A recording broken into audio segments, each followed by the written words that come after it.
Agustín García Calvo, una de las figuras claves de la cultura contemporánea. Por aportar un pequeño semblante biográfico, este autor nació en Zamora en 1926 y falleció en esa misma ciudad en noviembre de 2012, no mucho después de aquel esperanzador movimiento 15M en el que García Calvo se implicó y del que hablaremos un poquito más adelante. Como es sabido, ocupó una cátedra de lenguas clásicas en Sevilla y en Madrid, de la que fue apartado por el régimen franquista debido a su apoyo a las revueltas estudiantiles.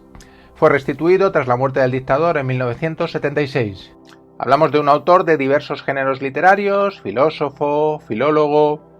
No era muy amigo este hombre por motivos obvios que veremos más adelante de recibir galardones, pero lo cierto es que terminó aceptando al menos 3 de ellos. De ensayo en 1990, de literatura dramática en 1996 y de traducción al conjunto de su obra en 2006.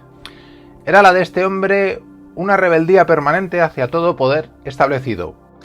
Y él se justificaba el haber aceptado estos premios debido a que se trataba de premios muy pequeños, él nunca se presentó a ninguno, los jurados eran grandes y variados y por lo tanto eran susceptibles de que hubiera gente honesta. Uno de los últimos trabajos en los que participó García Calvo fue el documental de Basilio Martín Patino, que precisamente tomaba su título de uno de los poemas de este autor, ese tan bello denominado Libre te quiero. Dejaré un enlace en la descripción del vídeo para que pueda verse este documental de manera íntegra. García Calvo consideraba que era posible comprender la sociedad a través del lenguaje, ya que los modos lingüísticos y los modos sociales se encuentran íntimamente conectados. Consistía el pensamiento de este filósofo fundamentalmente en una desarticulación del lenguaje a través de la cual era posible poner de relieve negaciones y vacíos. Su teoría general del lenguaje queda expuesta en una trilogía con los títulos Del lenguaje, de la construcción del lenguaje 2, editados en los años 80, y Del aparato del lenguaje 3, publicado en 1999. En el género de ensayo destacan obras como Lalia, 1973, ¿Qué es el Estado?, 1977, Contra el tiempo, 1993 y De Dios, 1996. También escribió García Calvo artículos ferozmente críticos como Contra la familia, contra la pareja, contra la paz, contra la democracia o ese llamado que no, que no. Igualmente impartió innumerables conferencias que invitaban siempre a la crítica. Es el caso de Quien dice no, en torno a la anarquía, que recoge este libro, editado por la Fundación Anselmo Lorenzo en 1999. Esto me hace recordar al gran Albert Camus y a su hombre rebelde que dice no. Para García Calvo se trata de decir no al poder, al Estado, al capital e incluso a este régimen supuestamente democrático, en el cual para él culminaban todos los regímenes funestos de la historia. Como la realidad es permanentemente falsa, es por eso que debe estar reconstruyéndose todos los días, en la televisión, en la prensa, en los medios en general, en las instituciones, incluso en la boca de la gente. El poder necesita de esa mentira permanente, por lo que la primera obligación del rebelde es decir no. Negar uno es acabar negando la otra.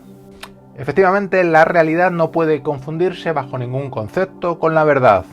Es esa falsificación de la realidad la que, en primer lugar, e incluso por encima de cualquier otra fuerza coercitiva, es utilizada por el poder y la que genera posteriormente muchos otros instrumentos para mantenerse. Desde el comienzo de la historia, el poder ha tratado de no dejar vivir, ha procurado que el pueblo se convierta en una especie de conjunto de personas, clientes, votantes, capaces de tragarse todos los sustitutos de la vida impuestos desde arriba.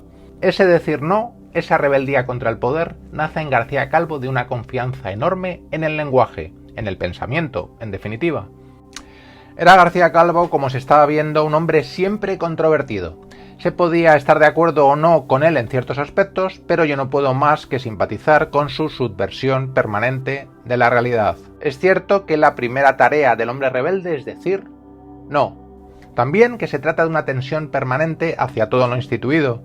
Pero también hay que considerar siempre la faceta positiva de cualquier acción política, máxime si hablamos de un anarquismo para el cual la libertad es una construcción social. La faceta positiva de cualquier acción política, incluida la del anarquismo. Bueno, expresada así, Puede tener muchos matices, pero es que se siguen vertiendo tantas falsedades sobre el anarquismo. Hace poco escuché a cierto tipo que decía que el anarquismo estaba en contra de la comunidad política. Bueno, en cualquier caso, esa construcción social que preconiza el anarquismo no puede confundirse nunca con un camino ya establecido, que es el propio de partidos e iglesias. Le gustaba mucho a García Calvo citar a Antonio Machado y su "no hay camino, se hace camino al andar". Era poco amigo este hombre, claramente, de instituciones y academicismos, y su pensamiento fue marginado en gran medida por la realidad oficial. Yo recuerdo cuando falleció que sí, por supuesto, hubo grandes alabanzas, pero siempre matizando sus ideas antisistema. En una sociedad en la que la mayoría de los intelectuales se limita a justificar o a humanizar, que viene a ser algo muy parecido, un sistema que consideramos en gran medida intolerable, figuras como las de García Calvo las sigo viendo muy necesarias para revitalizar un pensamiento libertario.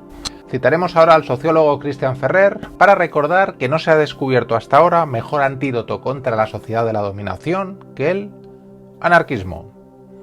Hasta muy pronto.